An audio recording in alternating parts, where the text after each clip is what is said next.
Good morning. Um, we're a little low today, but that's okay.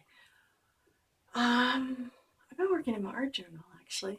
There's quite a few pages that I haven't shown either on not Pinterest, on my Instagram or on YouTube. So today I just wanted to show a little bit more of my processes. The more I look at other people, the more you're influenced by them. So there's a few others that I've been following on Pinterest. Tisha Moore, for one. She does some really interesting, very interesting designs. And I thought, as much as I enjoy that, it's not my style, obviously. So I just, I'm experimenting with other people's designs and seeing what would suit me. So that's the creative process that I've been going through for the last little bit. You know, they say, imitation is a form of flattery, but there's a fine line between plagiarism and flattery. So the important thing is to find your own voice in the art world. So whether or not there's a lot of influences is a different story. You can have as many influencers as you want in your creative story, but in the end, it comes from you, it comes from within. So the idea is to explore everybody and everything and then extrapolate what you can use for your own um, design and imagination and things like that. So that's the process I've been in for the last little while. It's not as easy as I had hoped, but it's a learning process like everything else. I've always been interested in certain mediums, so art journaling is one of the newer ones for me. So I'm trying to wrap my mind around the whole fact that there is such a variety out there. So I wanted to give you a quick little tour of where I've been for the last few days for my art journaling process, and then we're going to make a new one. Hopefully the timing will be right and we can do this properly. I'm going to scooch you a bit closer. Oh. And then I am, sorry, really close. I'm going to scoot you down this way. I need to keep track of the time. All right, so that's not too bad. Okay, so the process where we left off was here, finding yellow. So, which I found, obviously. And I love sunflowers and flowers in general. So, yellow for me, Eternal Sunshine of the Spotless Mind. So, that was a movie I watched just recently. And that's the reason why I wanted to do this. So, anyway, if you haven't seen that video, it'll be linked in my playlist below. This is one of the other ones. I love Jane Davenport's faces, so I've been experimenting with those. And then the music sheets that I had bought at the secondhand store, I used for her hair and her face as a background. And then I've been using the Delusion stencils and things like that. And there's a Tim Holtz one too, I believe. And then just, some of my letter stickers and things. And I've been working with um, the gel crayons. So those have been really instrumental in experimentations, which I really am enjoying. And then this is the other page that came too. So it says, "Do you believe in magic?" And she says, "Yes." So this is inspired by Tisha Moore. She is very, although she has real faces from stamps and things like that, I just drew mine. I just wanted it to be a bit more my own style.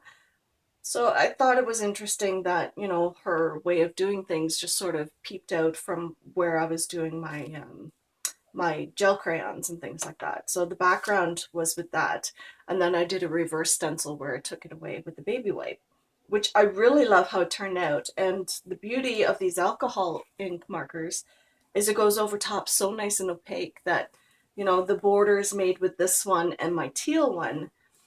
And it just really lends itself to being creative. I really enjoy how it turned out. And then Caged Fish, she does a lot of magazine collage. And so this was the influence of her. It says bottoms up. Cheers. It's 5 o'clock somewhere. So we had gotten these vintages magazines in the mail, and I really enjoyed some of the pictures in them. So I wanted to scrap it in this way. But again, my alcohol ink markers came in handy. And also this one, which is my metallic marker, but it's just white. So that's how I did the border on this one and on this one. So, new page. So I worked with just my acrylics, two different greens, a darker green, which is a chalky green, and then I used a lighter green. Oops, there we go. So I just, for this one, this is the Americana Decor chalky finish. So it has no shine to it. It's definitely chalky. And then the Deco Art Barely Green, very pale. And this one is, what is the color of this one? New Life. So anyway, what I wanted to do was draw hot air balloons. For some reason, well, not just for any reason, I did pick up these stickers, 3D stickers, a while back. And I really like the design of the hot air balloons. So I wanted to sort of, draw my own. I don't have a stamp, so I'm going to draw my own. And I have no idea how this is going to turn out. So I will use it as a reference. I mean, it's basically an upside down light bulb, so it's not exactly rocket science. But I'm just going to use my dollar store alcohol ink marker. I find it works just as well as Copics or any of the other. Actually, it works even better than the Spectrum Noirs.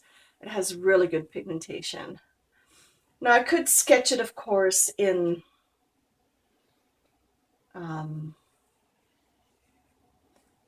pencil,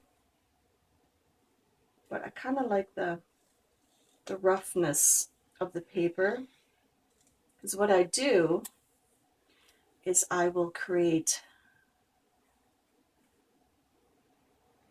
my own, maybe not, I will see.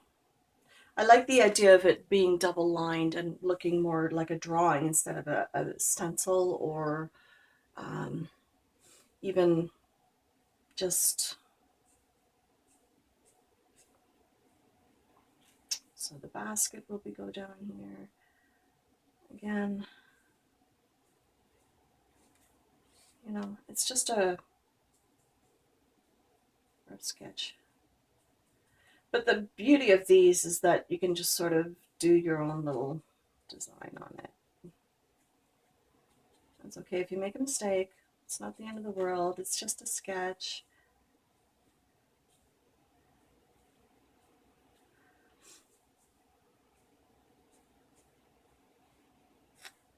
And then I'm just going to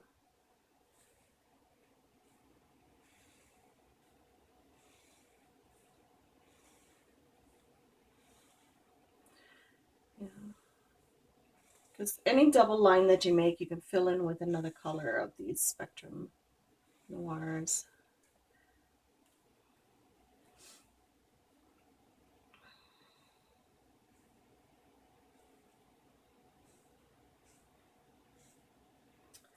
But, and then you can just sort of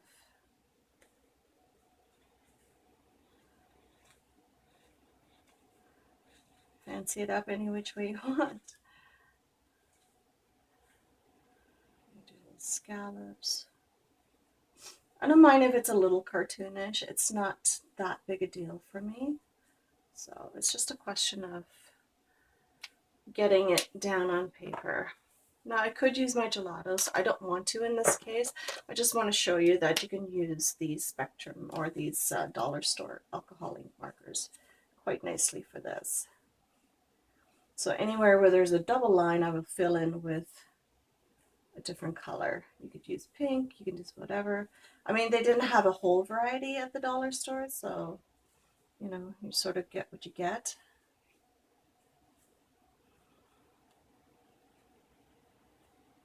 Which is okay. And there's a thinner piece here that you can use. I like that it just goes right over top of the paint for the most part. Of course, it's going to make me a liar now.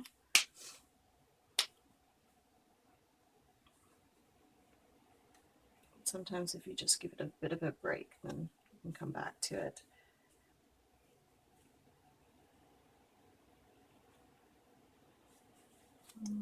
Let's see. Do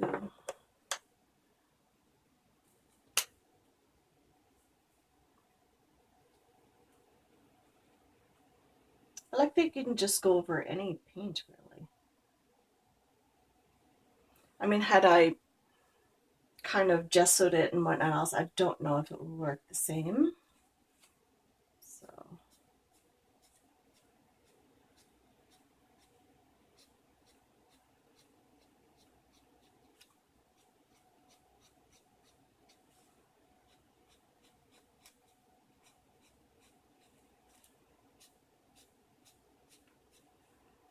no, this will not lend itself to blending very easily, which is okay. I wanted to sort of look, you know, like I could do it this way too.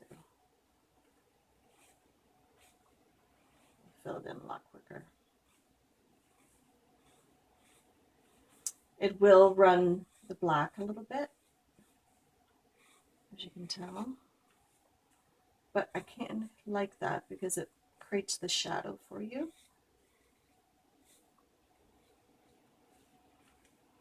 And down here, you can just go a little bit more.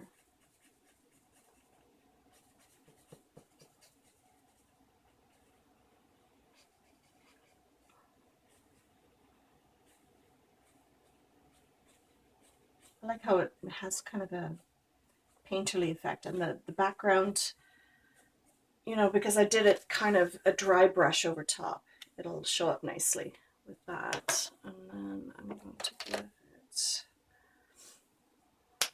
kind of a purple basket kind of thing.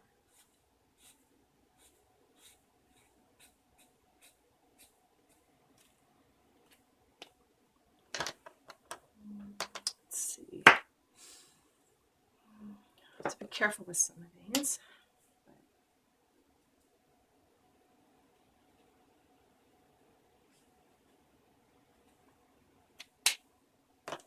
That's basically it, you know. It's just a hot air balloon. And you can fancy it up as much as you want. You can go back with metallic markers. You can do whatever you feel like. I will finish this and I will post it on my Instagram account, Creative Frenzy 47, if you would like to take a look there. Yeah, so that's the beginning. You know, breaking a page is not really difficult. It's just sort of deciding where you want to go from there. And sometimes having an idea in your head, you know, can go a long way. But again, you know, have fun with it. It's not exactly something that needs to be thought over too deeply. It's not philosophy. And these markers, you know, they work really well for this kind of thing. So, you think, and once it dries, it probably have a different effect again. You can go over top of it, like I said, with metallic marker, or you know, a little bit of the white if you want to do some different, you know, kind of cartoonish. But that's the idea behind it anyway. So I'm going to finish this up, or actually I'm going to do more, and then I'll do another video on that. I'll show you the process of how things go. So, but that's the beginning of it, obviously.